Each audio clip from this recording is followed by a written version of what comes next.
c'est la crise. À l'heure actuelle, il y a des milliers de personnes qui sont en crise. Ils traversent une crise. Alors pour certains, c'est une crise financière. Pour d'autres, c'est une crise familiale, une crise dans leur couple, une crise dans leur travail, une crise dans leurs études. À cause de ce Covid-19 et du confinement, eh bien, beaucoup ont une image très sombre de leur avenir. C'est vrai, quoi. On est plongé dans une situation sans précédent. Résultat, des rêves se transforment en cauchemars, des carrières se brisent, des études s'arrêtent, des vies s'éteignent. En fait, beaucoup ne savent pas ce que leur réserve le lendemain. Ils se demandent même qu'est-ce qu'ils feront demain. Et dans tout ça, ils peuvent même se poser la question, mais où est Dieu? Qu'est-ce que je dois faire? Comment je dois réagir? Quelle est l'attitude que je dois adopter pour rebondir, pour reprendre ma route et pour ne pas me laisser stopper par cette situation? En fait, il faut être clair, on n'a jamais été préparé à traverser ce type de problème. On emprunte un chemin qu'on ne connaît pas, qu'on n'a pas parcouru auparavant, et on fait face à une crise mondiale que l'on n'a jamais rencontrée auparavant. Et c'est pour ça que beaucoup sont perdus. Et c'est peut-être ce qui décrit ta situation et ton état aujourd'hui.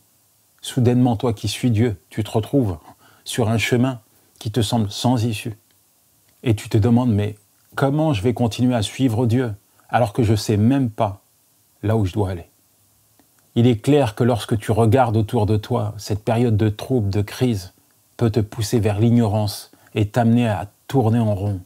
Finalement, elle te pousse vers l'inconnu. Et tu ne peux pas voir clairement la prochaine étape qui est devant toi.